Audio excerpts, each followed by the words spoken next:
and welcome to the a special episode of. I'm sorry, I got choked up for a second. I got confused for a second. Okay, sorry. Welcome to the Lakers Pulse podcast. I am your host, Merge. I'm here with Nelson. How you doing, Nelson? What's up, Merge? And I'm also here with a special guest. You know him as Cranjis McBasketball on Twitter, or just Tim. He's also the man who takes charges in pickup games, and Ian Clarkson. So how you doing, Tim?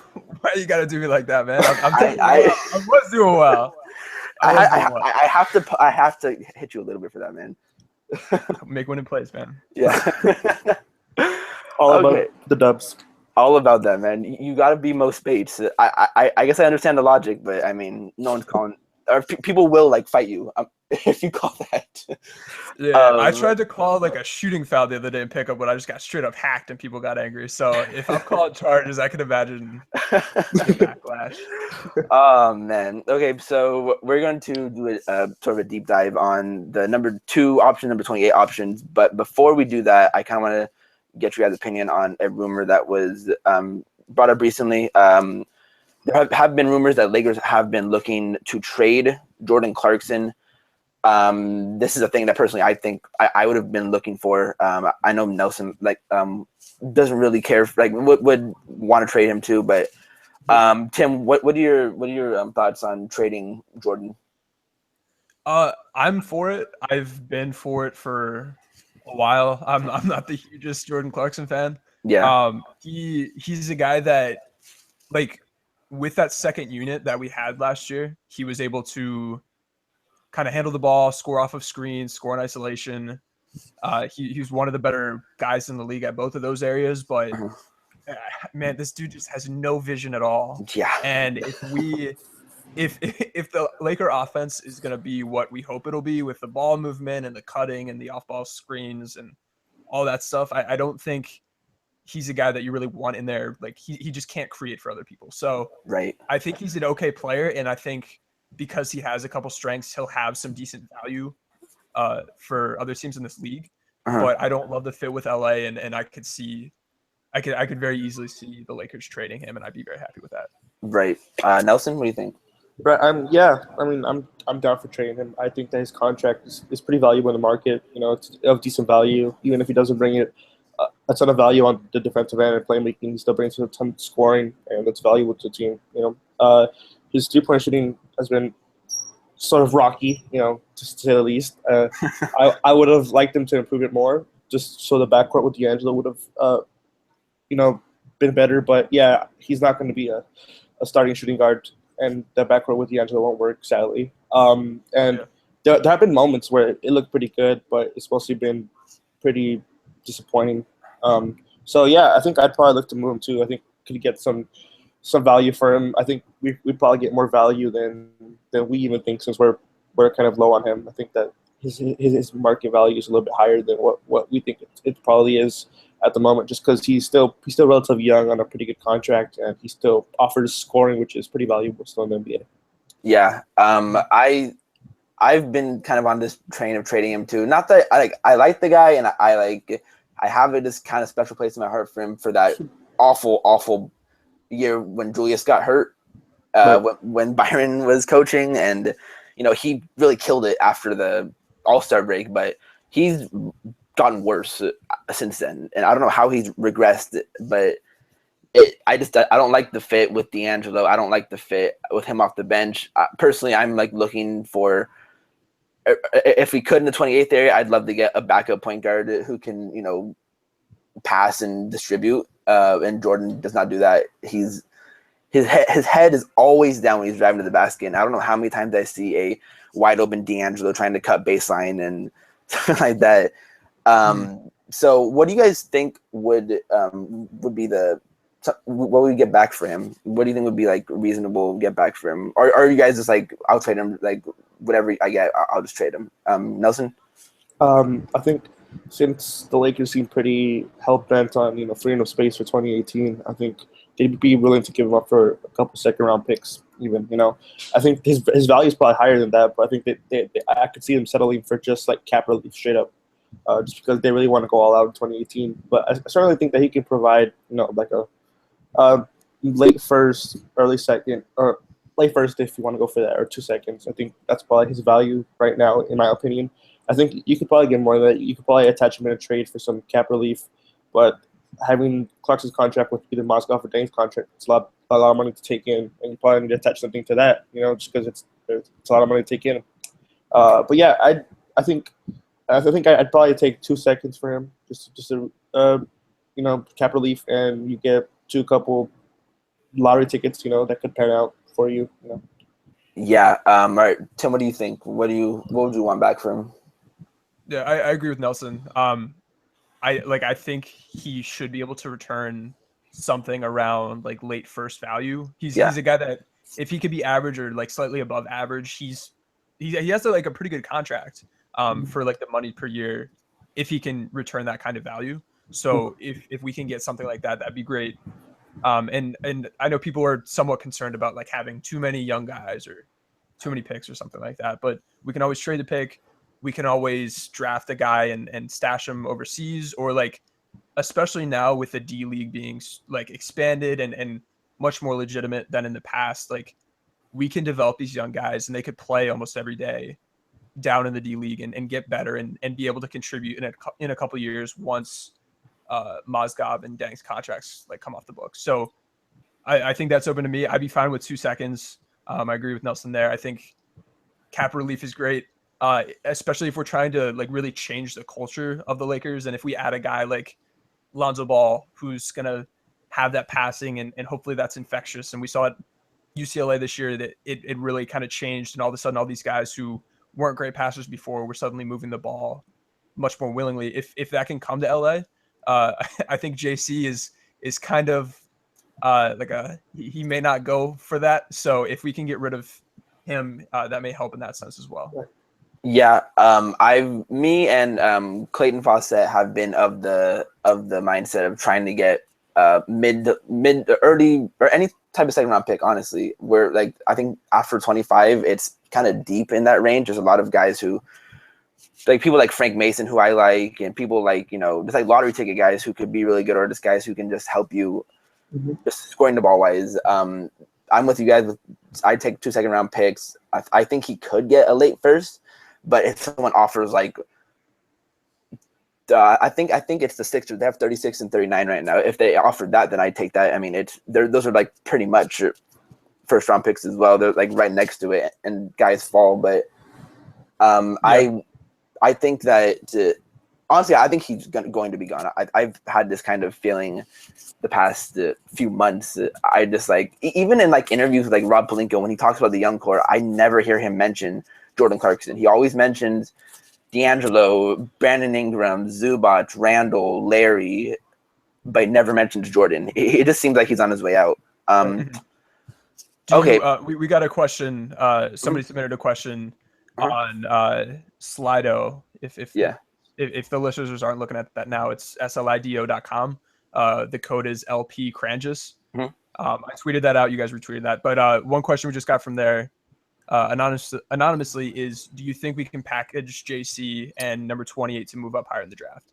And I guess how high do you think we can move up with those two?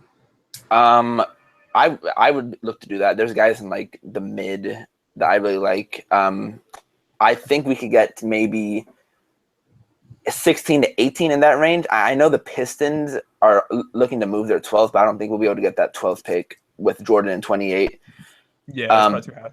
But I like if we can get like somewhere in the range of 16 to 20 and pick up like a Luke Kennard, then I'd love to do that. Yeah.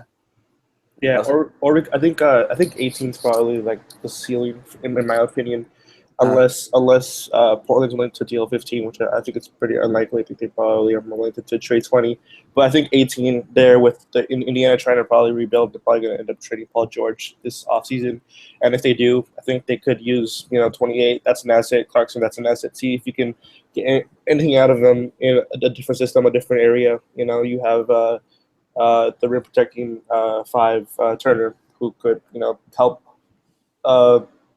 cover up JC's weaknesses on defense somewhat, and you still get 28, which you can still get some kind of wing type prospect there, or you could still get a big if that's what you're looking for. That the fours are more in that kind of range too. So I think that's probably the ceiling for how high they can trade. Yeah, I don't Are think you thinking that? Are you thinking that we could get him just for those two? Like, I would assume we'd also have to package in like Ingram for a trade like that. Yeah, I think we probably need to throw something else in. Yeah. Okay. Sure. Just want to Yeah. clarify. Yeah. Okay, cool. Yeah. I agree with what you're saying, Nelson. What do you think, Tim? Do you have any opinion on that? Yeah, I think. I mean, I'm not looking at which teams have which picks, but like Right. just in general, I think if we can move, so 28 in Clarkson, if we can get early 20, like 22, 21, 20, 19, 18, like I think that'd be a reasonable return. Right. Yeah. And that would be able to add a pretty good player, and that might be the thing that brings us from like a Bam Adebayo to an Ike and a Gobu, or however you correctly say his name. Yeah, we're big fans of Ike over here. Yeah, and that is the range for Luke Kennard. That's my guy. I still think he goes lottery, but yeah, I would love Luke Kennard. Bro, stop killing my dream, man. I'm not killing your dream, man. Every time, you and Clayton, every time. We're not gonna get Luke Kennard. We're not gonna get Luke Kennard. Hey man, I want Luke Kennard really bad. He'd be really awesome next to Lonzo and D'Angelo, but he's a turnstile on defense, though. Yeah, he's not great on defense, but the shooting is just it's pretty ridiculous. Okay, so now we're going to move on to what everyone in Lakers seem to be talking about is the draft, and more importantly, the number 2 pick right now. So I think we're going to start with everyone's favorite prospect right now for Lakers. I think I've only seen 1 or 2 mock drafts not have him going to the Lakers. Lonzo Ball. So I know, Tim, you talk a lot about Lonzo. I know you try to defend Lonzo a lot. But and I know you don't really want to talk a lot about him right now, but what do you have anything that you want to say about Lonzo right now? Yeah, man, I'm happy to talk about him. I like the kid. He's got really good game. I've watched pretty much all the film on him this season, looked through his data. I end up talking about him pretty much every day just because there's so much crap out there, narratives and stuff like that.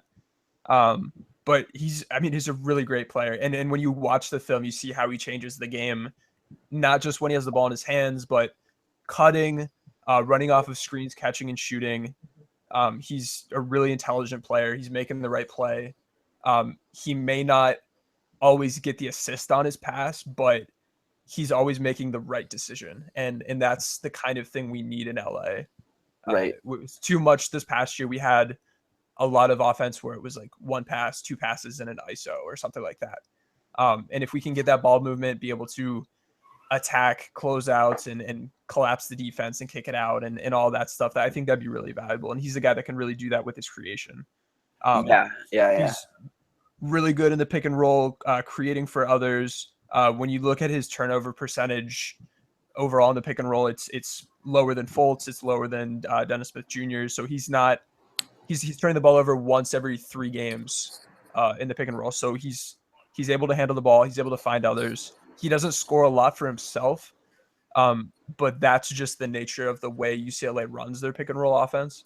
A lot of times they're running it so that they can hit the roll man, hit the popper, or hit spot up shooters in the corners. And like I do a lot of X's and O's and I scout schemes at the college level, and just looking at their offense, like it's really, really smart, but it's very obvious that it's not designed for the point guard to be driving and scoring or really scoring that much. He's a decision maker, and Lonzo's relied upon to like make quick decisions, and he's really good at it.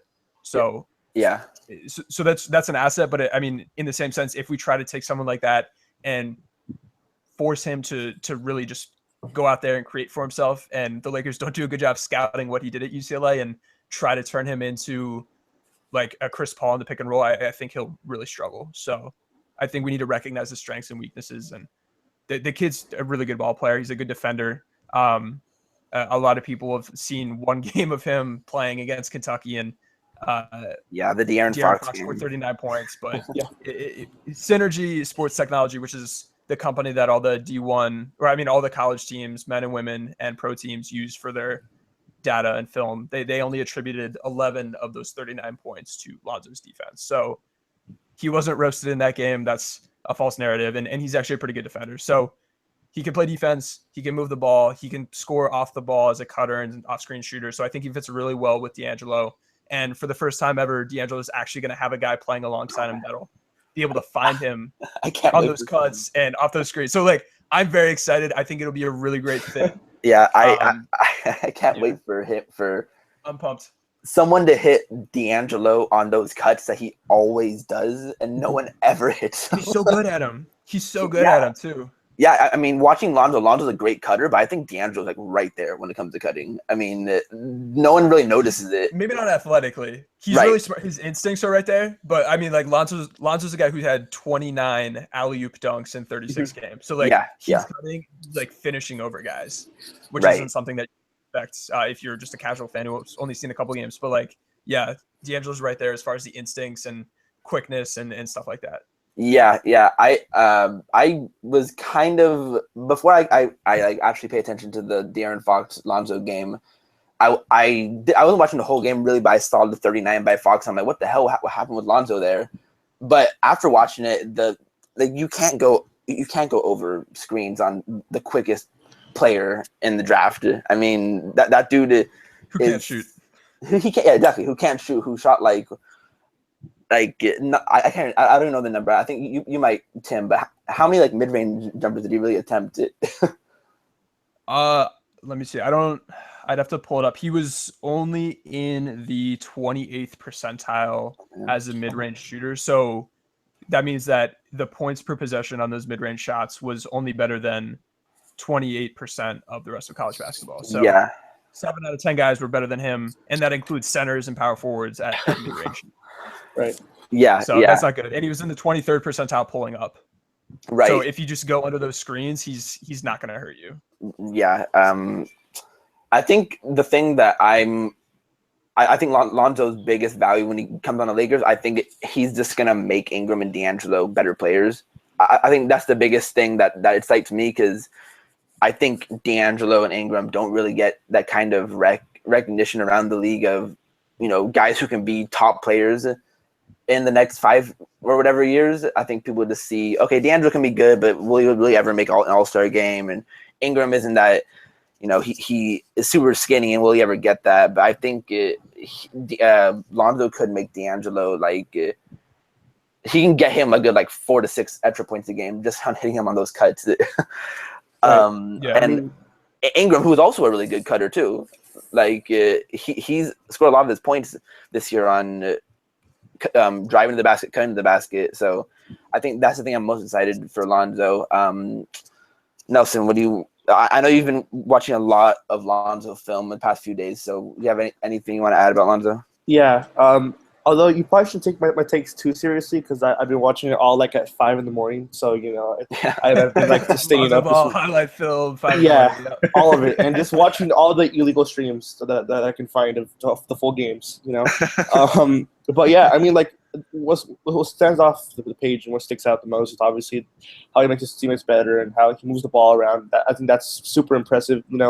I think what Tim touched on is something that I probably don't think about much, but it's putting Lonzo in the best situation to succeed, and to run them with 1-1-5 pick and rolls all the time in the NBA setting is not going to be maximizing his potential. His potential is more off ball, setting other guys up, making the touch passes, which he won't always get the assists, but he keeps the ball moving, keeps the ball flowing. And I think that, with Ingram and Russell, they're both in charge of, I think Russell much more than Ingram, they're just in charge of creating their own offense and creating for others. I think that Lonzo takes the bearing off creating for others, especially for Russell, and he can do more scoring and do more, off-ball stuff, which is more important for him. I think Lonzo can definitely take on the responsibility of making the passes and setting him up much more easily, which helps him, which will help on defense too, because, if you're carrying this huge load on offense, then, your defense is going to be crap.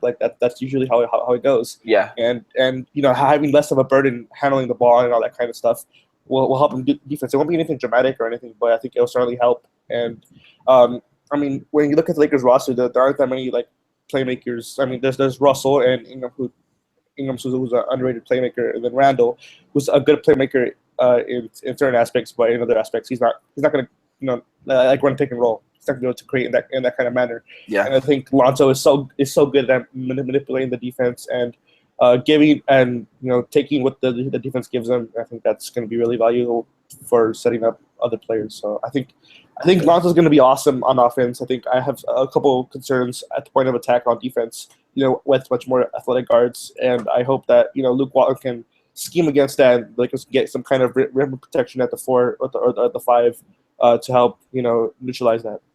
Yeah, and yeah. I'll just add on, Sure.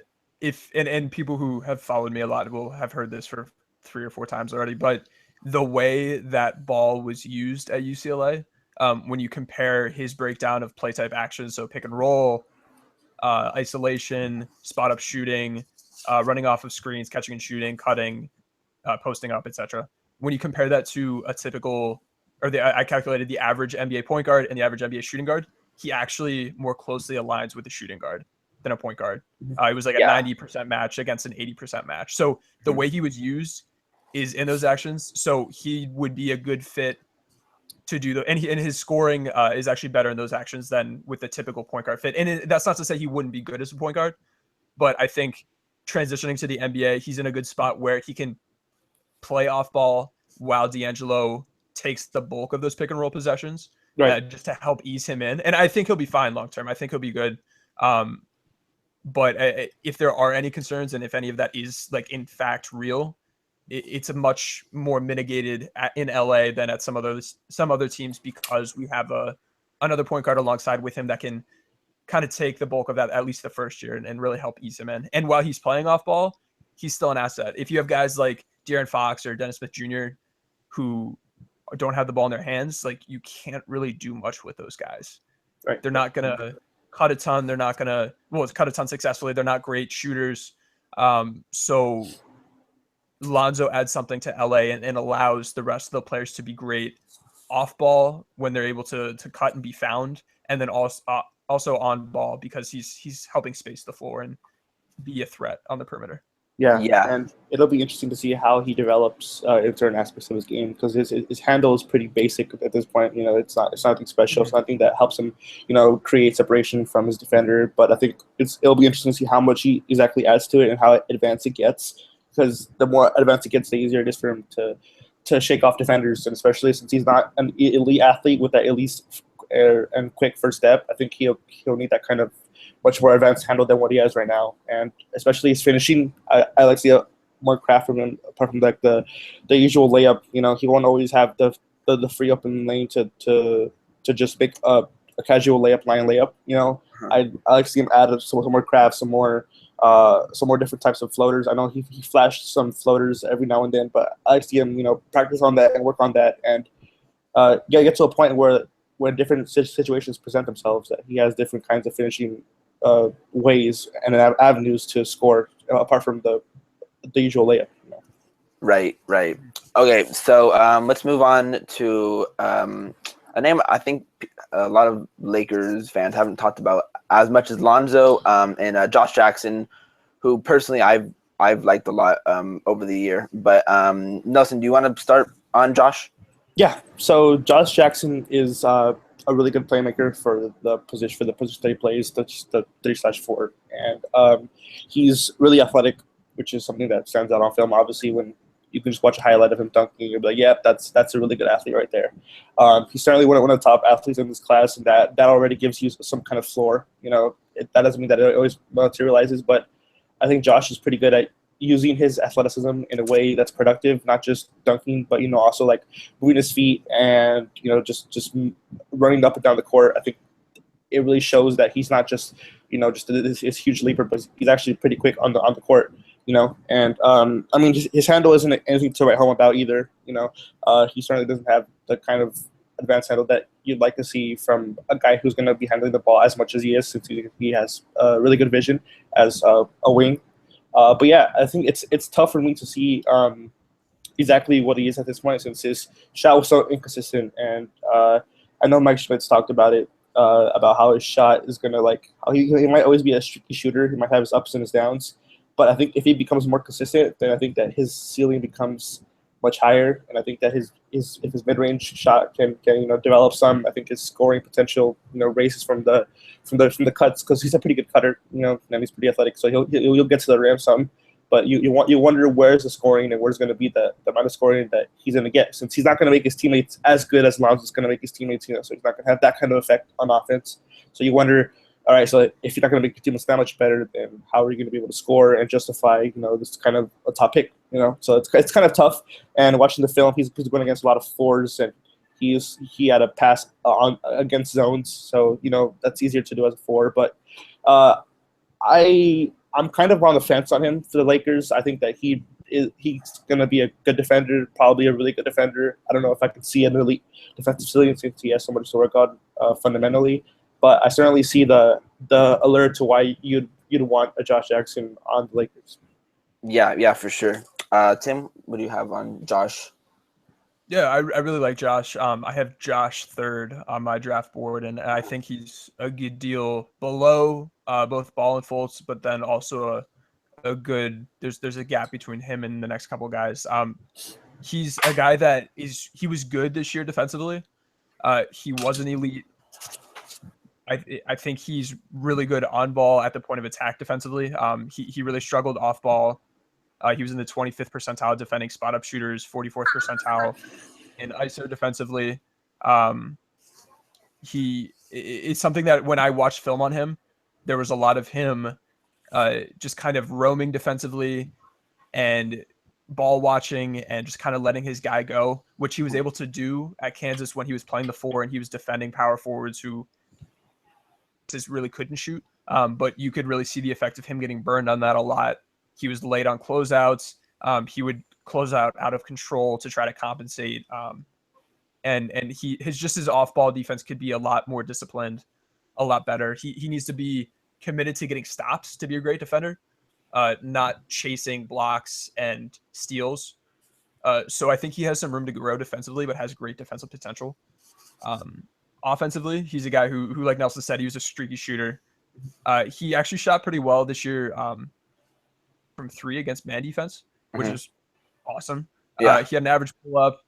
He was about average when he was guarded, when he was shooting versus just like wide open. He wasn't good as a ball handler or really in isolation. He was in the 19th percentile in both areas, which is really, really poor. Yeah. So he's a guy that he can kind of space the floor and he can attack closeouts, but he's not going to be running the one. He's really not going to be like running pick and roll at all, and you're not going to be wanting to like give him the ball in isolation and like let him go to work on somebody.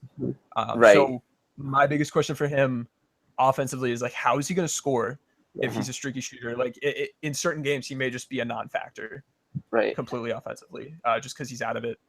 And defensively, I think right now he's more potential than he is like actual like the product is there. Yeah. I think he'll be a good defender occasionally, eventually, not occasionally. Right now, I think year one he'll be about average, maybe above average defensively, but he's definitely not a lockdown guy yet. Right. But he can definitely get there. Again, he defended the four a lot. He played the four, so it may be a big adjustment for him to go from that to defending NBA shooting guards. So watch out for that. I think he'll be a good fit in Philly if he ends up there. With the Lakers, I mean, he as Nelson said, he's not going to have the same effect as far as like making other guys better, and like adding Lonzo versus adding Josh doesn't like he's not going to make Brandon Ingram or D'Angelo Russell better cutters or find guys when they're open, and I think like it's just not the same player, which is a big part of the reason why I have him much farther down on my board. But I mean, I like him. Yeah. I wouldn't be happy with him at 2 because I like the other two guys a lot better. Yeah. But I think he'll be a solid player in a couple of years. Yeah, I think the role I liken him to the most is kind of like a more heightened version of what Andre Iguodala is right now for the Warriors. Like, I think he's going to be a guy who you can use him like in transition really well. He's a good transition ball handler, but and you can use him like along the perimeter and use him as a guy who's going to hit an open shooter like Iggy does with Steph and Klay Thompson and Draymond Green, people like that.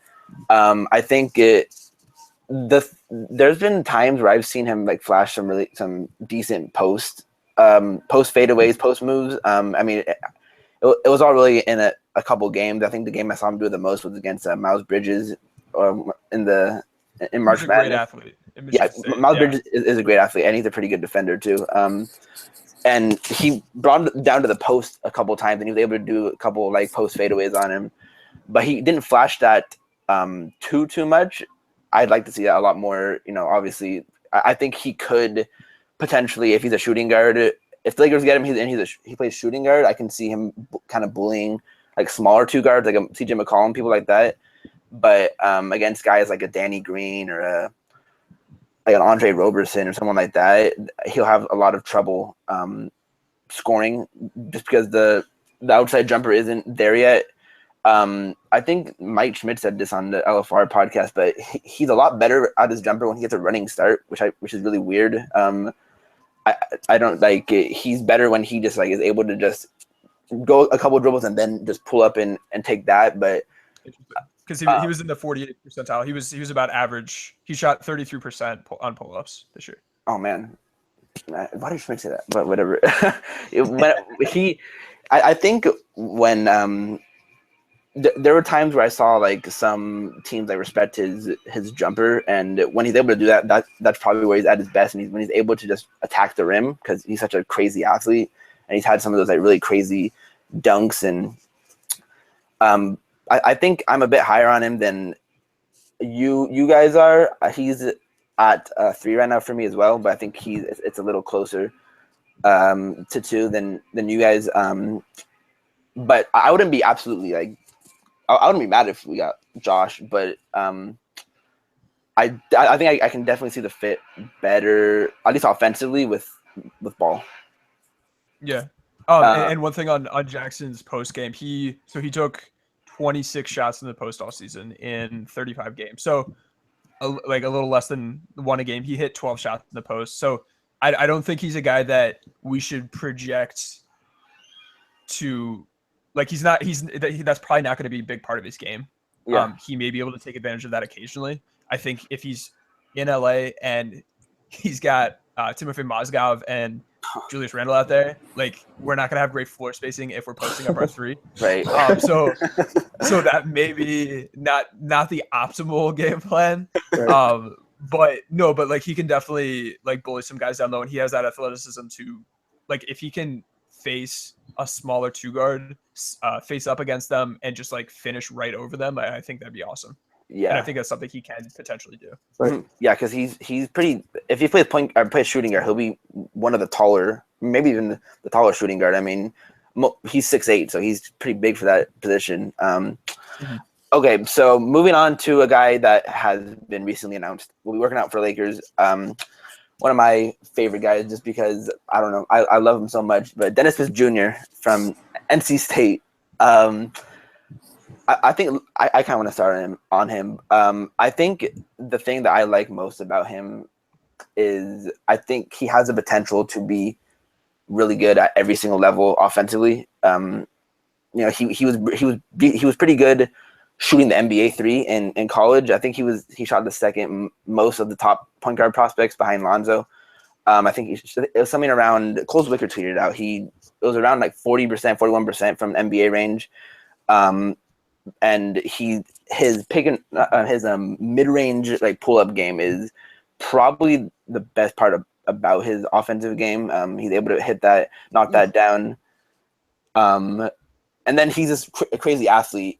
And even though he isn't overly long, he's 6'3" with 6'3" wingspan. There were times where he like went at people like a Jonathan Isaac in the ACC, and he just went at them, and he was able to just finish over those really long and tall defenders. The biggest thing that I've heard about him that people are worried about is, one, his attitude. There's been stuff like there was a game where he subbed himself out because he was so frustrated with the team losing. There's been stuff where he yelled at players in the middle of the game. He yelled at people in the locker room. So that's definitely a big worry. And like I think it was Mike Schmidt who said this. There are parts of his game that make it seem like he will be a player that will put up good numbers on a bad team. because he might not make his teammates better, and he might just be a guy who's gonna just try to take over himself. And then obviously the effort on defense is probably another thing that's pretty big. There's just times in games I watched that he just didn't try defensively, and I think he actually has the athleticism and instincts to be a good defender, but he just doesn't want to do it sometimes, and that's definitely a big problem. You want someone who can, who be working every single play. So I feel like Tim is gonna just absolutely destroy my world right now on Dennis Smith. So I'm gonna let you go first. Yeah, I hope you're ready, man. Buckle up. So I believe you said the best part of his game was his pull-up jumper. Mm-hmm. Is that right? Yes. Well, he was in the 43rd percentile in college basketball at his pull-up jumper, and he was in the 16th percentile from mid-range. Oh man. So about 85 out of 100 players were better mid-range shooters than he was. Wow. I'm just gonna go ahead and cry now. On the shooting, I do think it should be somewhat case by case. But I took a look a couple weeks ago at this year's rookies, how they did last year shooting from NBA 3-point range when they were in college, and then how they shot this year. And there was a 0.01 correlation there, which is is pretty much as close as you can get to having absolutely no relationship between shooting well in college from NBA 3 and shooting well in the NBA from NBA 3. Yeah. And it's a small sample. I only looked at 20 guys, so it can certainly change. And there were a couple guys where it was pretty predictive, like Buddy Hield shot 43% from NBA range in college and then shot 44% this year or something like that. Yeah, he was really good. So there were a couple success stories in that regard, but there were also a lot of guys who shot really well and then just stunk this year. Yeah. So I don't think it should be – I think we should look at it. I don't think it should be a huge selling point. Yeah. But definitely something to monitor. Overall in offense, he was pretty good. He was good in transition, good in isolation. He only took 12 shots shooting off of screens. He was an average pick and roll player, average spot up shooter. He shot 33% from 3 against man defense, and his jumper was in the 39th percentile overall. So, I watched a lot of film on him, and I wasn't a fan. Right. I could see why you would be with his athleticism and just the situation he was in. That he's one of the guys that in a couple years we can look back and say wow, he maybe more so than Fultz, he was hidden on a bad team, and how do we miss this guy? But the numbers on him aren't great, and the film I watched on him wasn't great either. Yeah, and defensively, go ahead. He has to land on the perfect situation, I think, for that to happen. I think the best situation is the Mavericks to him, just because Carlisle's a fucking genius, but he's able to turn bad players into good players, and if he can turn a very talented player, I'd be scared to see what he would do with Dennis Smith Jr., honestly. Yeah, it could be a good situation. Smith on defense was really bad this year, and you said that you saw a couple times where he just wasn't trying. Yeah. And that was something that I kind of noticed as well. But just if we're just going to look at his numbers at face value, he was in the 20th percentile overall defensively in man-to-man defense, 24th percentile defending the pick and roll. He was in the 8th percentile defending spot-up shooters, which is just absurd. He was below average defending handoffs and in isolation. The one thing he was good at was defending off of screens. So chasing shooters around screens and contesting. He was in the 69th percentile. Nice. So pretty nice there.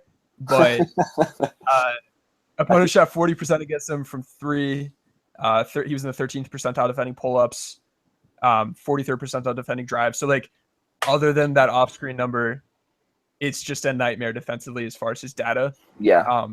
So he's a guy that I'm not a fan of. I think he has some upside, but I really I very strongly believe that he does not show enough right now to legitimately justify taking him at 2 over Jackson or over Ball or over Fultz if he happens to fall. Right. So yeah, he's just out of the question for me at 2. Yeah, I think the best possibility he would have at the Lakers wanting him at 2 would be just absolutely blowing them away with his athleticism and just doing some crazy dunks, something like that, or they just love him personality wise after they meet with him, stuff like that. Nelson, what do you think about Dennis? Yeah, I'm a bit I'm not the highest guy on Dennis. I know that Cole has been on a rampage, just campaigning for him to be the second best prospect in the draft with the second highest ceiling, and Uh-huh. I certainly see that kind of ceiling. I just think that it's not that realistic or it's not that attainable in my opinion. Honestly, I struggle to see the shooting. I hope that it translates, but I mean like the defense was just terrible, and Yeah. um, he did show some pretty good effort on some plays, but most of them it was just pretty bad. And it's tough for me to see the defense, and it's kind of like Brandon said, it's hard to take all the stats in the film and then project to average to a good defender. It's Yeah. just hard. It's just tough to do that. And even Yeah. though he's a point guard, and you can make up for bad point guard defense with out of this world offense. I just with the measurables, and I'm sure that's going to limit him from finishing so well. I just think that it's tough for me to see him exactly just flourishing all that much, especially if his jump shot isn't 100% of what it was this year. It's just tough for me to see that kind of ceiling for me. But I certainly think that if everything breaks right and they bring him in a good situation where they're able to take everything they can out of that athleticism, then I think that he could be a superstar. Yeah, I agree. But it's just tough for me to see that with the Lakers, especially with them not having a defensive-minded coach. And not having a defensive guard next to him. Yeah, Mhm. that not gonna lie, that whole thing was tough. sorry, I had to do it to you, man. It's fine. Gotta give the facts. I got you with the taking charges, so it's all good. I'm glad Isaac isn't in consideration for the Lakers pick. Ross, I just die. Oh yeah, Tim would probably destroy your Yeah, Isaac. I like Isaac. Isaac. Oh, wow, okay. No, Isaac's one of the guys I liked.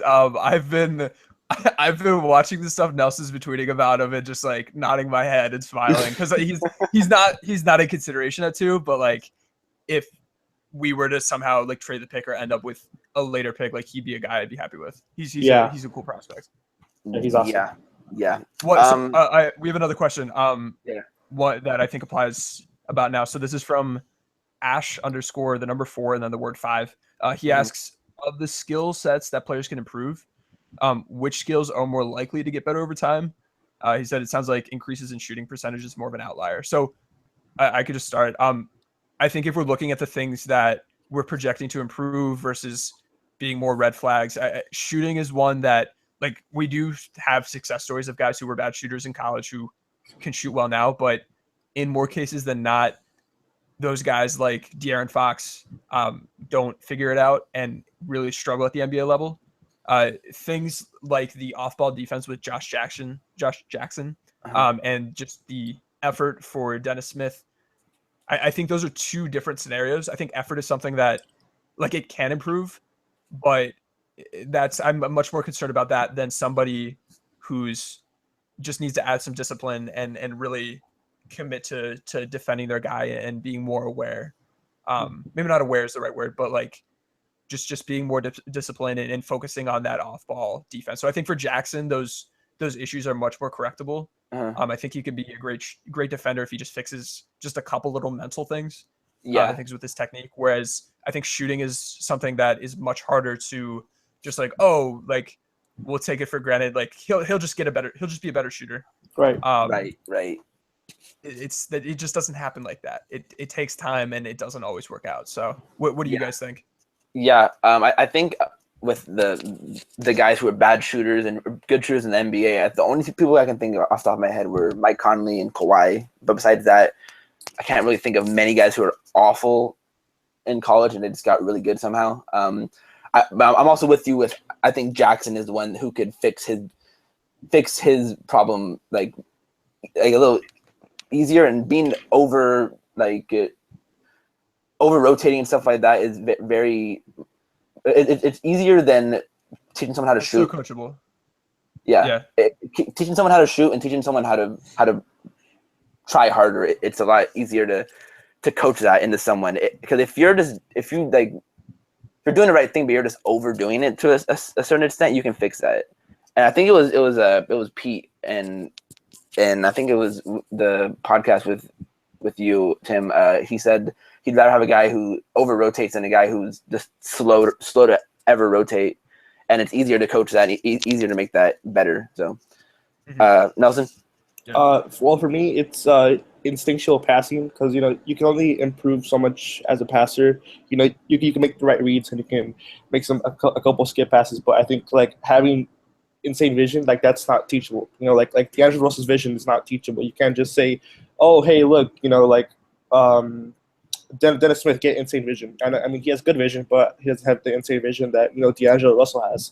That's stuff can only improve and get to a certain level to where you actually need skill and natural born with skill to capitalize and exceed that ceiling. So I think playmaking is one for me, and shooting. Yeah, I learned the hard way that Ben Simmons is probably going to struggle shooting, and I defended it. I gave the lazy argument that don't get Nelson started about Ben Simmons. Yeah, don't get me started about Ben Simmons. But yeah, I was one that sort of leaned towards he can improve it at least to a certain extent. But I think, like Tim said, it's probably tougher than even I think it is to improve your shot. I think that's why shooting good in college and looking and having a good form is so important, especially for a mid first round pick, because as long as you can shoot, even though there are elements of your game that have holes, I mean, to provide a lot of value. Like, you look at Larry Markkinen, and I mean, like, he is terrible on defense, and he has a limited floor game, but he can shoot the heck of it out of the ball. And that alone is going to make him a top 10 pick probably come June. Actually, come June. We're already in June. In 3 weeks.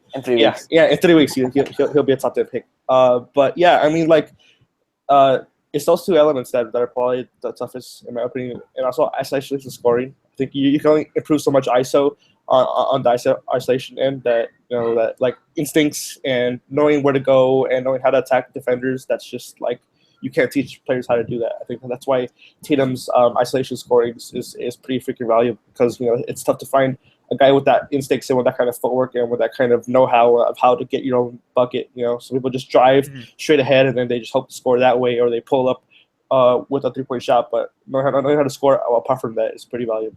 Yeah. And I really like your point about the vision. It's nuts that, like, it's not nuts, but it's great that we have one guy already on the team who has great vision, but you don't see too many teams with two guys who just have transcendent the ability to find guys. And I have some really great stats that I'm holding close to my chest. They'll be out in a couple days.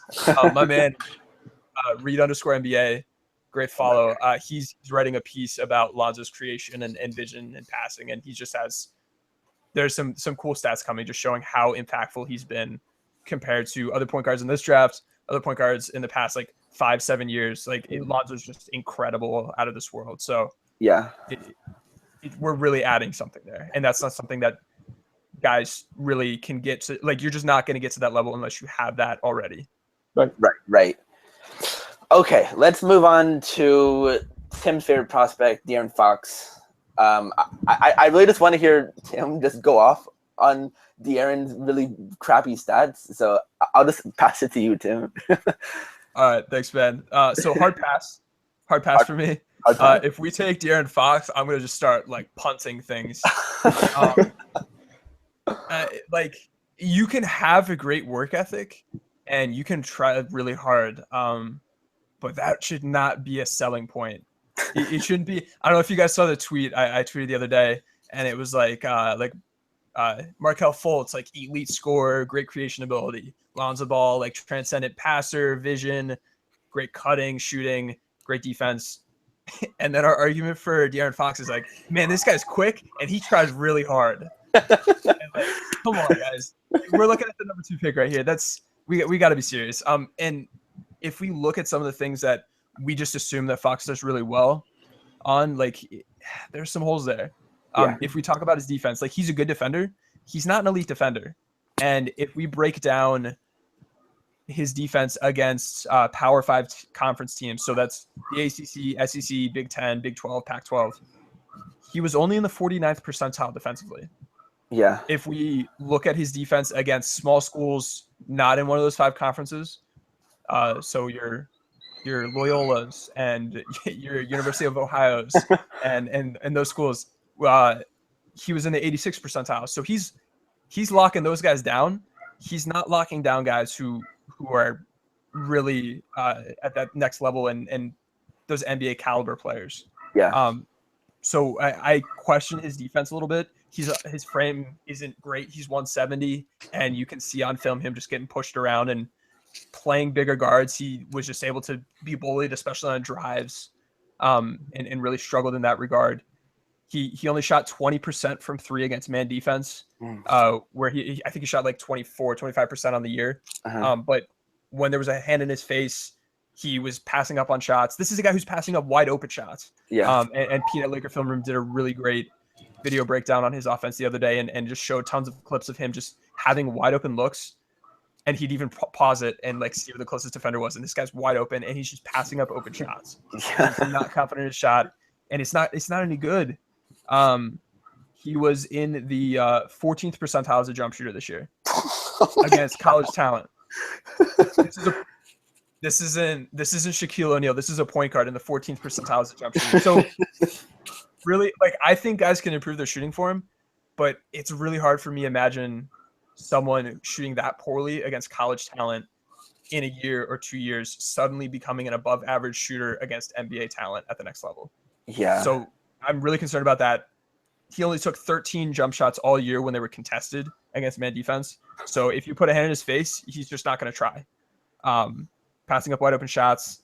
He was really bad pulling up, bad mid-range shooter. He was in the 23rd percentile pulling up, 28th percentile mid-range. So he can blow by you and finish at the rim if he can get there. If you're going to go over those screens like UCLA did. But if you can keep him in front of you, he's not going to pull up in your face and knock down those jumpers. And he's not going to be drilling threes or anything against you. Yeah. This is a guy who cut 8 times total all season against man defense this year and received the ball. He ran off of screens and received the ball 6 times this year. So he's not really adding anything unless he has the ball in his hands.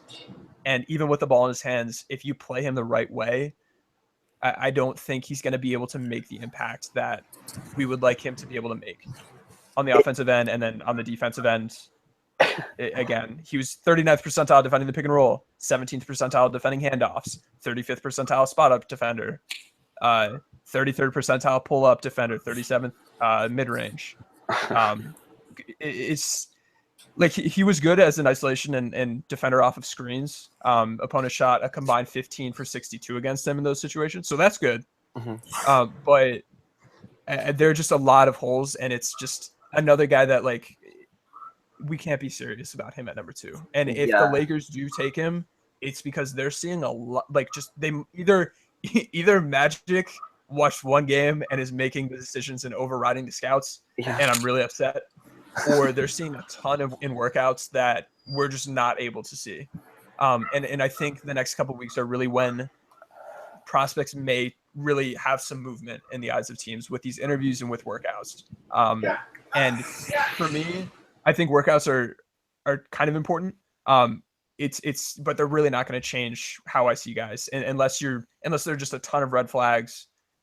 Like those workouts and those interviews are really only changing guys like within tiers that they're already in. You're not going to see like my 7th ranked prospect jump to like number 2 or number 3. Because he seemed like a good kid, and in one day he hit a couple jumpers. So workouts are valuable, but I don't know, man. I don't see it with Fox. Although I think workouts are valuable. That's a great way to test if Fox suddenly goes in and is lights out. Like that means something. And the workouts are also great for really testing weaknesses with like guys like Lonzo Ball, who everything he did well, but there were certain things in his game that he just rarely ever did. So the Lakers can have him like say, hey, shoot 50 pull-up jumpers going to your right, and they can really test those things and see if those holes are really as bad of holes as we think they are. Which is why this is my theory. I know. Did you guys see the Lakers are interested in Jackson or Fox unless Lonzo really impresses them in the workout? Right. My theory is that that's something that Pelinka intentionally leaked to gain some leverage on Lonzo Ball's camp, because Ball's camp really wants him going second, and they that helps him, his career, and their brand so much if he goes second. So if they're under the belief that he's just going to be pick second, they may not do those things in workouts that we'd like them to do, and the Lakers won't be able to test those components. But if they really believe that, man, like Lonzo really has to go out there, give it everything he has, and really open up what he's willing to do in workouts to be taken second, I think that's really valuable, and maybe some next level thinking by Rob and Magic by leaking that kind of information if they can gain that kind of leverage. So that's my own personal conspiracy theory. I think it's fairly believable. That was my super long 5-minute De'Aaron Fox rant. Hey, that was great, man. That was great. I can tell that Tim really will not be allowed. Don't take it too. Yeah, it's no Pete D'Angelo rant, but it was a good rant. And when you were listing all those things that he barely does on offense, I'm trying to think in my head, what did he do? Like, while watching those games, what did that guy do on offense? I mean, he did see Malik Monk go off a lot, so I mean, man, Malik was awesome, but he kind of reminds me, prospect wise, to how there was rumors that the Lakers really liked Buddy Hield last year, but there's no way Buddy Hield was an option at 2. Like they're just doing that because he has some hype behind him and just like kind of checking him, but I don't see him as being a possibility at 2. I'd rather have Lonzo, Jackson, Isaac, Tatum, Smith, Monk than him. Same. Yeah, it's a pretty tough sell for me too. I mean, like if you're not gonna bring elite defensive value and elite playmaking value, because you're a non-shooter, then I mean it's kind of tough for me to exactly pin your ceiling, and just being good at those things is cool. Like that's a good decent point guard. That's a really good backup point guard, but that's not the kind of ceiling that you draft at number 2, and it's just tough for me to see Fox ever becoming elite necessarily unless he improves his frame. I mean, like he does have some sort of length on him, but it's not anything crazy, So I do question his ability to become an elite defender, and his playmaking wasn't all that from what I saw. It was a lot of bad I saw some bad reads and a couple of issues that I saw that are kind of like, whoa, like this guy's not going to be that elite playmaker.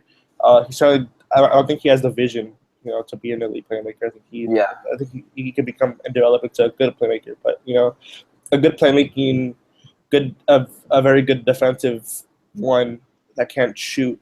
How much value is that? It's just tough to pinpoint because players will go under him all the time. And it's just about him, really, really working with a shooting coach and just like somehow raising those percentages and raising himself in those percentiles. They're trying to climb up there and try to become at least respectable to where players don't go under him every single time and where they have to go over, because once they go over, then he can just kill them with his quickness. But it's just tough to see them going over. So it's just tough to see exactly how he'll have success in the NBA. I think that's just not as valuable as, I think Dennis Smith has that athleticism and has the jump shot, or you've seen enough of the jump shot to believe that he can be at least a decent shooter. And then, yeah, some sort of thing to fall back on. And with Fox, is just no cushion; it's just a hard fall.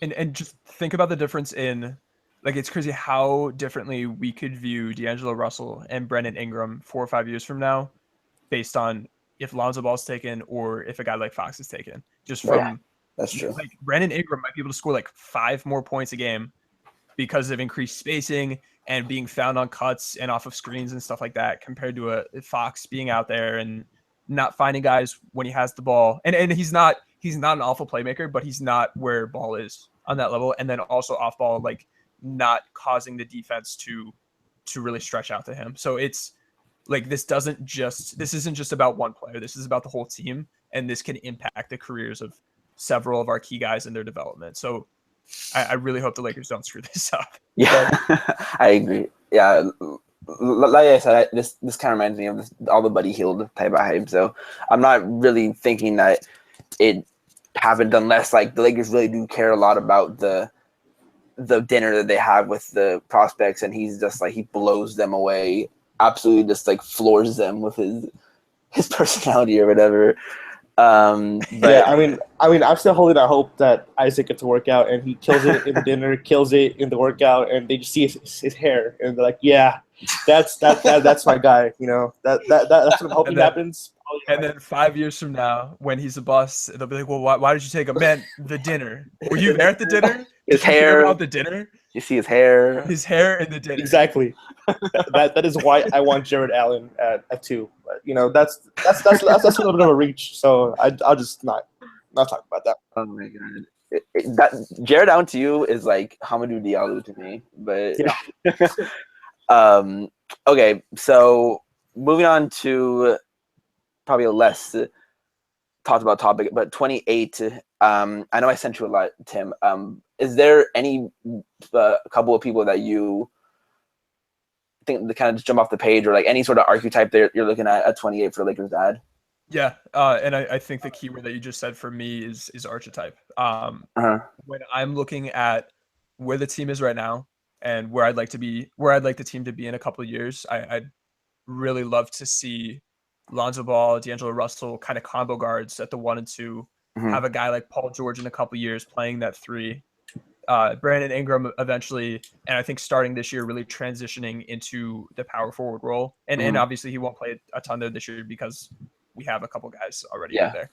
But just kind of slowly ramping that up. And in a couple years, he's playing that 4. And then when I'm looking at a 5 who I want to go along with that group, I would really love a player of the archetype of like kind of like a DeAndre Jordan or maybe like a Rudy Gobert who's going to solid screens, roll really hard, be a lob threat, be a rim protector, and be able to switch onto guards in the pick and roll and stick with them and contain them and contest shots. And when I'm looking at some of the bigs that we can get at this point in the draft, I think we can take a guy of that sort of player, that archetype, and this team isn't contending next year, and this team isn't contending 2 years from now. No matter if we get Paul George next year or not, we're not in contention for a title. So when I'm looking at like who I'm wanting to add, it's who I think will be developed in like 3 or 4 years. And I think some of these guys like Bam Adebayo and Tony Bradley, I really like those two as far as guys who can fill that kind of mold, who aren't there yet. Like they're not Rudy Gobert. But I think these are two guys who are that sort of archetype that I described and can develop into an asset and maybe potentially be a starting center or a backup center that plays big minutes for this team in 3 or 4 or 5 years when we have that sort of lineup going. And I think that's a really big asset. And that's why I'm not a huge fan of some guys like Caleb Swanigan, who played at Purdue. And that kind of role is, and he's more of like a stretch 4. He's an interesting guy because he actually committed to Michigan State and then decommitted to go to Purdue so that he could play the power forward position because he knew he wouldn't be a 5 in the NBA. And at Michigan State, he would have been a 5. Right.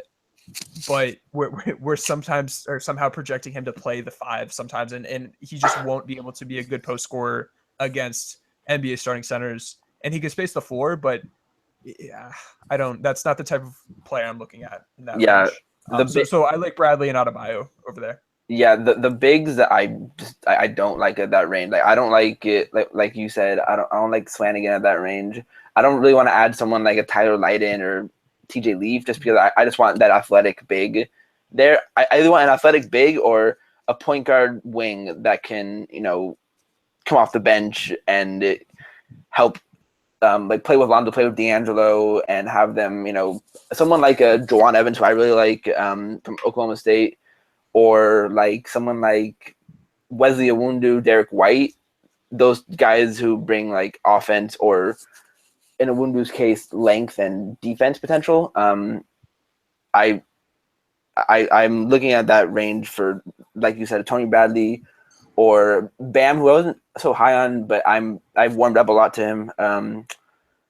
And or a guard wing who can just stretch the floor, play defense, or play make. I think there's one more player. Another thing another thing about those guys who that archetype of forward is they'd also be a really good fit with Lonzo if we end up with Yeah. Ball. Mhm. Like if we're looking at the way UCLA ran the pick and roll and the types of bigs they had, we don't have those guys. No. Where like Larry Nance and Julius Randle I guess they can dive hard, but it would be really great to have a starting center with that kind of size be able to dive hard and finish those lobs, or Yeah. have a guy who can like make decisions off of the short roll. Yeah, Lonzo had a guy like Ike who is a ridiculous athlete and who was able to just dunk on dudes. Yep. So that type of guy is super important to have with Lonzo and with D'Angelo too, because a big guy who's athletic and has good hands is like exactly what will make D'Angelo go from like 5 assists a game to like 8 assists a game, something like that. Yeah. Nelson, And definitely look out for one guy that would be great in that role that we already have is Timofey Mozgov. So if we end up with Ball and we're going to run those kinds of pick and rolls, like that's one of the guys who I think his stock rises the highest. Which of our bigs as far as fitting with Lonzo, which would be great. Yeah, have some value to that kind of contract. Yeah, just if we can dump that contract. I'm not even gonna get into that because I know Nelson has opinions on that too. He's The day it happened, I had some takes in it, and I've been right about him. So I'm glad I was right about him. But yeah, I mean, guys like Bam and Tony Bradley are probably like my guys too. Bam a little bit less, just because I'm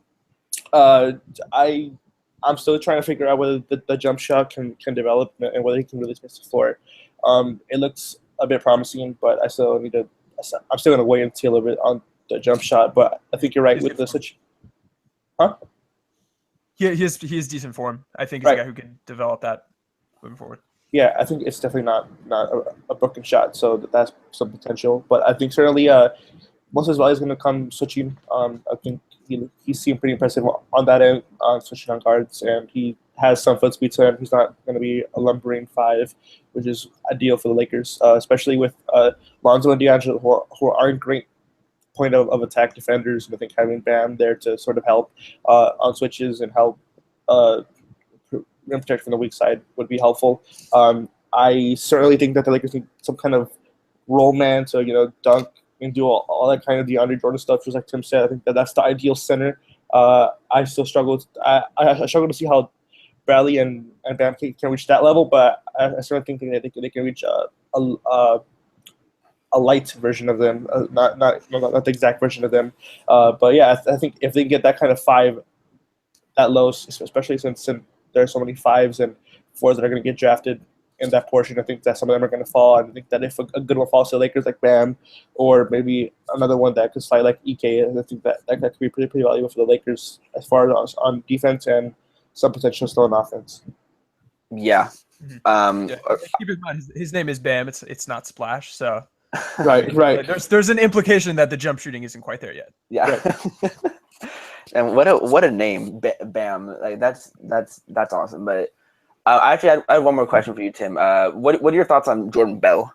Because he's a guy me and Nelson are kind of higher on. Yeah, he's a guy that he's one of the players who I did take a look at, and I watched his film on the year, and I looked at his data, and I don't like him as a starting center, just a normal 5. I think a lot of his strengths in rebounding or offensive post scoring or defensive post rim protection, those don't translate as well against NBA size, just normal centers. And I'm saying normal because I think he'd be a great small ball 5. He would excel at that kind of position. I think he'd be great as a 4, maybe not a great shooter, but his skills translate really well against 4s. But that doesn't really work for LA. So the way he would fit in with his team is doing what he does, but doing it against a backup centers or in a small ball kind of role. So I'm not as high on him as I am on some other guys. And I think it's because a lot of the skills he has, I don't see maybe translating as much. And it's hard to say I don't see his rebounding translate because that's something that translates for most players. But just technique, boxing out defensively, he wasn't really able to get around any box outs or shed blockers like a defensive lineman in the NFL. But so I think he can be taken out of his element and out of the game if you put him up against I don't want to say Rudy Gobert because Rudy Gobert is incredible, but like against an NBA center. Right. So that's my concern with him. Yeah. I think with Bell, I think the thing I like most about him that like a lot of centers like him don't really have is he's an underrated passer. And there's been times where he's had some like pretty decent reads, and that would be pretty nice to have off the bench. I don't see him like being like our 5 of the future. Obviously, you can't really start a 6'9" guy at the 5 unless he's Draymond Green or Ben Wallace or you like. It won't be that great. I mean, Tariq Black wasn't a great starting 5, and he's like 6'7", but he was great off the bench. He was weirdly one of the best defenders in the NBA stats wise. But like if he can take that Tariq role over, I think he really excel. Honestly, Nelson Bell. Yeah, I think just talking about just being a basketball player, I think that things aren't teachable. Kind of like I was talking about earlier. It's just he knows like where to go. He knows how to protect. His protection was awesome, especially in the tournament. And I think that's probably why he's risen so much in consideration. Yeah, I was sort of always on Bell. I was more on him as a second-round player, not necessarily a first-round player, because he doesn't have that kind of ceiling.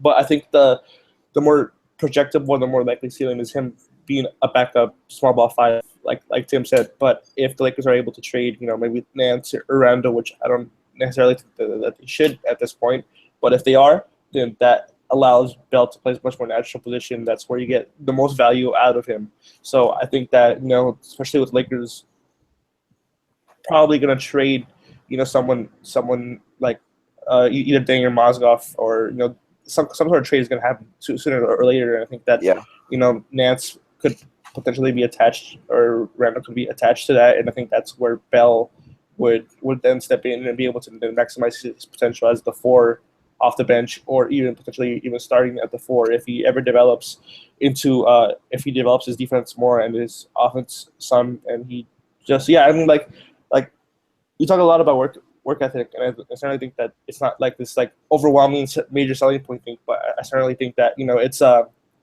lot of people talk good about Jordan Bell's work ethic, and I think that that'll certainly translate. That'll make him improve some. We don't know how much yet, obviously, but I think that should help him justify that kind of pick at 28. So yeah, and he is a very good passer. Just a quick, his passing out of the post to his teammates. He has about like a 3-to-1 ratio of him trying to score versus him passing to his teammates. But when he did pass, and that's a pretty good ratio. Yeah. And when he did pass, those shots were scored. There's 1.429 points per possession in the 89th percentile. Oh, geez. So that's really good. So, there's something like that's just not a coincidence. He's able to find guys, and that indicates some pretty good vision on his part. Yeah. Nelson, was there any other players you want to bring up? No. I mean, like I would ideally want a backup point guard like Juwan Evans also, but I think that Lakers can potentially buy a second-round pick later on in the draft and then pick them up. Like that's not a matter. Frank Mason, something like that. Yeah, a Frank Mason, some sort of guy like that can provide scoring, not necessarily the defense, but yeah, I mean, like guys like that are guys that I keep my eye out on for the Lakers. Not necessarily at 28, but later on in the draft, just because the Lakers really need to address that spot, because Lonzo is gonna probably. Luke's probably going to find a way to stagger Lonzo and Giannis minutes, but I mean, it's going to need to be that third guard that is there for when it's crunch time. Yeah.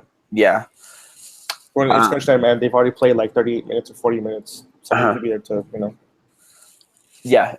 I really like looking for a guy who can back up D'Angelo or Lonzo and just have them come off the bench and just kind of seamlessly fit. Or play somewhat of the same role that a D'Angelo or a Ball will be playing, Right. Yeah, and I don't think Evans is that kind of guy. I think Evans was really good at Oklahoma State before. If we just look at like the types of plays he ran, he was the pick and roll ball handler. Let me see. Hang on a second. 488 times. Oh, geez. He ran off of screen 7 times, he cut 5 times, and he spotted up 37 times. So if I think he's a great player. My one concern is if we want to look for someone who's going to replicate the Ball or D'Angelo role, I'm not sure if he's that same kind of player. Right. Yeah. So the Lakers can certainly be creative and try to make that work. But I think we saw this year when there were some injuries and guys had in those two lineups kind of had to meld and mix and match. We were much, much less effective because our second unit was so different in style from our first unit. Right. So I think ideally you want to have a first unit and then a second unit who is the same style and just is kind of like a light version of the first unit so that they're not easily replaceable, but like the transition is much better and you can kind of keep the same style of play. Right. So that'd be one small interjection and concern with Evans, but he is a great player. That's also something you can look at in free agency too. And I know I keep bringing him up, but Ian Clark could be great at that. I know. I really just want us to get Ian Clark just to see Tim's reaction to us getting Ian Clark. If we get Ian Clark and Lonzo Ball, oh my god, it's so lit. He's throwing a party for Ian Clark, man.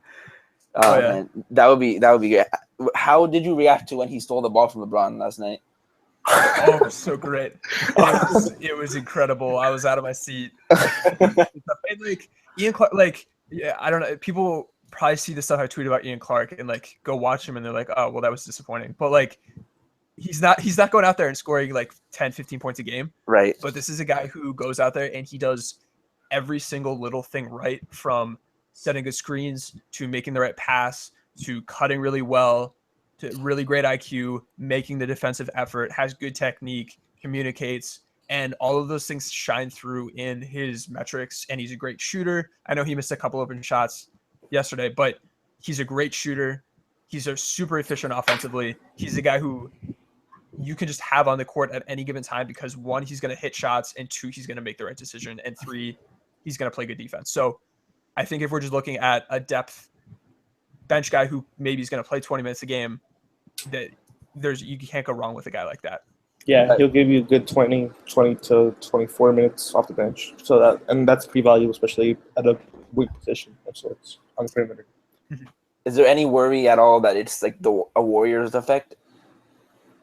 Like he's so good, he's so efficient because he's on the Warriors. Yeah, I mean, I think that's. So my answer is no.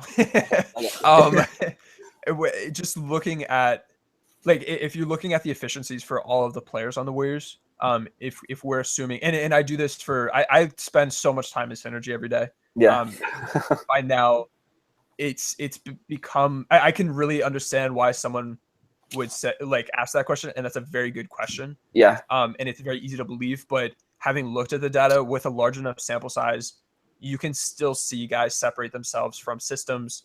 And even within the Warriors, like Clark did a better job than some of their other key role players, and he was a better scorer than like Iguodala or Livingston or I don't have it pulled up right now, but right. It's not as if every player on that team has really great stats. Right. There are guys who have good stats. There are guys who have poor stats. The superstars on that team have really good stats, except for Draymond Green, who's been awful offensively. Ian Clark is much closer to that top tier than to the middle group of guys like Iguodala or Livingston, and then the lower guys on that team. So, and he's done this the past couple of years as well, not just when he was with the Warriors. Right. He was on Utah. He played for Utah. Yeah, he played for the Jazz. He was pretty good for Utah too. Didn't play a ton, but like he was efficient. So this isn't just a one-hit wonder, not playing a ton of minutes. This is a guy who's had the 6th most offensive possessions of all of the Golden State players. Wow. Who has a role on that team, is taking shots and is making shots and is making the right play. So great question. Yeah. Very good. Like those are the right questions to be asking. I think as Laker fans looking at all these different guys and saying, how does this system affect him? How do his teammates affect him? But for Clark, I think he passes those tests. Right. Yeah. I think you're the one that really brought me on the Clark train. Whenever I used to start tweeting about him, and I look at the actual stats. I single-handedly have. I don't think there have been. I don't. Maybe you guys have seen some, but like, I don't think there was too much Ian Clark love until I was just going through Synergy data one day, and just went on this like 30-tweet rant about how great Ian Clark is. Yeah, I mean, I'm very proud of that. Before that, people are like, "Oh, the Warriors bench warmer. Oh, I don't want him." I mean, like, Yeah, why would I him? remember going into the season, people were like, they have Kevin Durant, but their bench isn't deep anymore. They lost Barbosa, they lost Mo Spates, they lost Festus Ezeli. It's really just plug and play at this point. Yeah. Yeah, Okay. Clark will take those charges. Yeah, that's why you like him, isn't it? Yeah, he'll make those when he plays. I can't wait for Lonzo to finally take a charge. You know, a proper charge, and then he'll just in the NBA he'll just be like, so he'll be like, yep, that's my guy right there. Yep, that's my guy. Future Hall of Famer for sure. Yeah. So really quick, like recap, and this is a question that Kenneth asked after all of the info that we have now and workouts that we think will happen. Who do we think is going to go at number 2? Ball. Okay. Yeah. Yeah, I think it's pretty much pretty close to a done deal. Even though there's reports that saying that it's not. I think that's kind of just like trying to create buzz and trying to create some hype for some different mock drafts. Be like, oh yeah, like De'Aaron Fox, could he be a guy since he played so well at UCLA? I think it's mostly just hype, just blowing smoke. I think it's probably Josh is the only guy that has like a legit shot, and his shot isn't even that well over. You know? Yeah, I think Jackson's the only one that has a good shot. Yeah, but even he has like a 10 to 15% chance, so it's not really like serious. Yeah, there have been times where I felt like it was kind of an Okafor D'Angelo situation. Like everyone thought, oh, of course this guy is Okafor's going to be drafted by the Lakers. He loves the Lakers. Blah blah blah. His workout, whatever. But the more I like look at like compare the two, it's the difference between Okafor and D'Angelo is not like the difference between Ball and Jackson. Like it's a lot closer than Okafor and D'Angelo is, and hindsight is 2020. But I mean, it's a lot different type. And I'm at this point, I'm just. It seems like destiny. Yeah, I was gonna say now it's not. Yeah, I'd like to think D'Angelo's a lot better now. But at that point in time, most people thought that they were much closer than Jackson and Ball. Yeah, and I mean, so do we think that it's just a complete smokescreen about the Lonzo needs to wow us in the workout? We think that's. Well, I think every player needs to wow them. To be honest, I think that's like kind of it's kind of a given. But I don't think it's like if he doesn't do well, we're not going to draft you type of thing. Yeah, I certainly think that Lonzo has to do well. I don't think he has to like light it up or like do it insane. He doesn't have to have like a Kobe type of workout. Yeah. He doesn't have to like absolutely just tear it apart.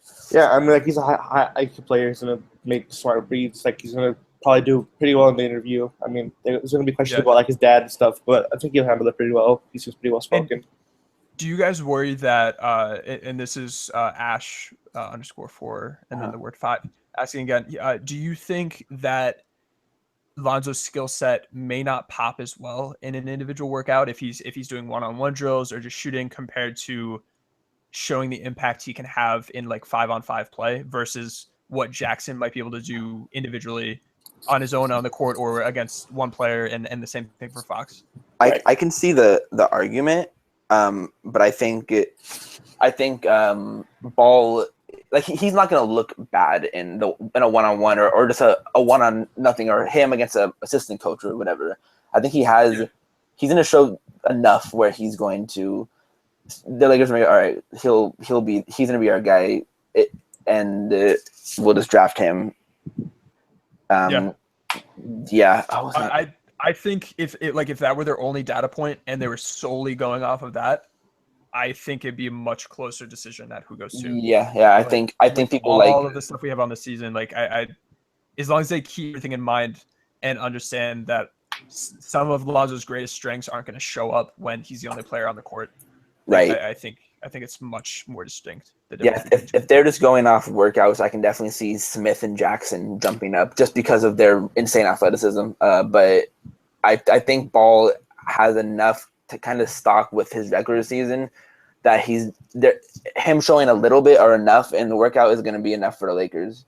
Yeah, I'm sure that the scouts are going to do their due diligence and I'm sure they have a plan for what they want to see from Lonzo. I'm sure they want to see how the jump shot looks and how it does, how it does and it fares against different closeouts and different sides, different angles, and how that whole thing works and how much burst does he really have.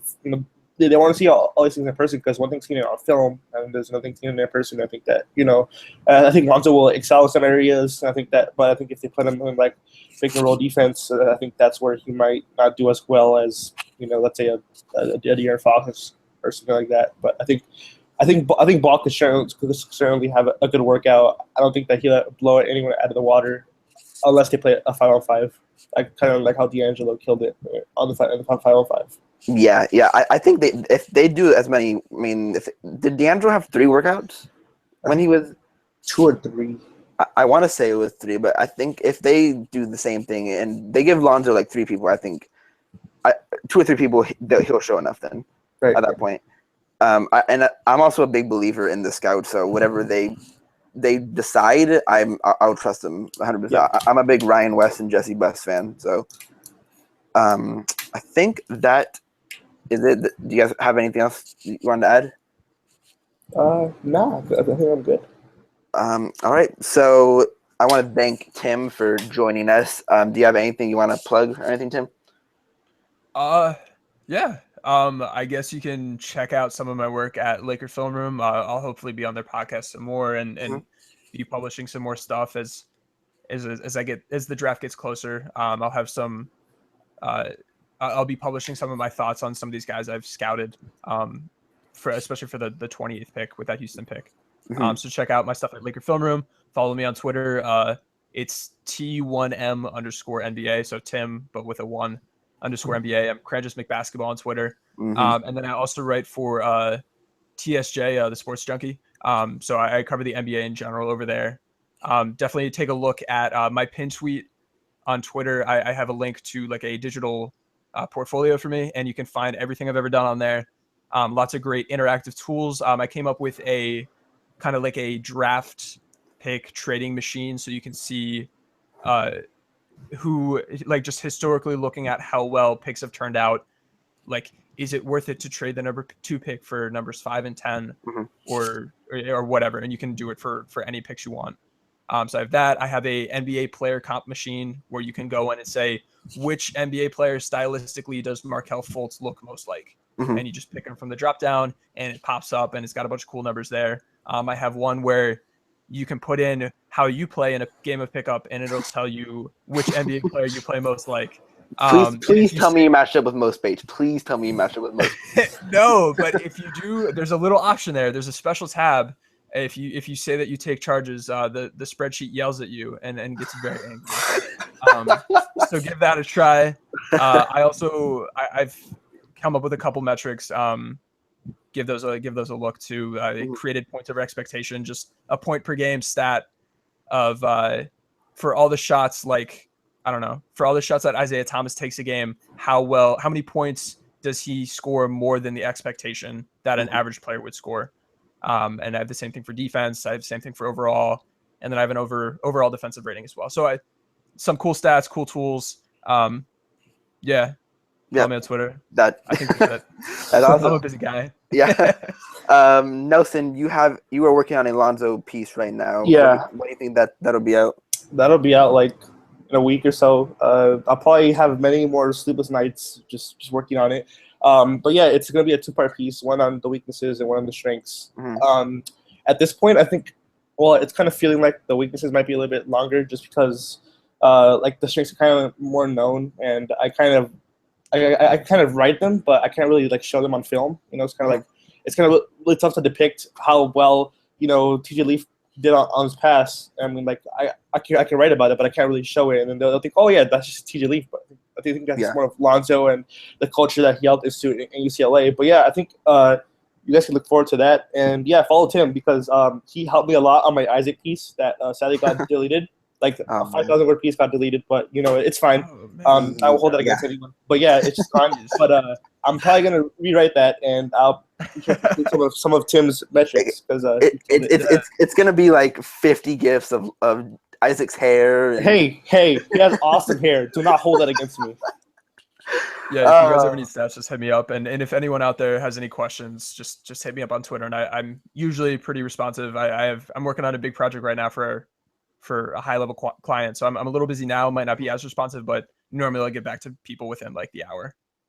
Great. I just want to again thank you, Tim. You're welcome on here anytime you want. And yeah. Thanks, guys. It was fun. Yeah, Let me know. same. Yeah, for sure. So thanks for joining us, and peace. R.I.P. De'Aaron Fox, by the way.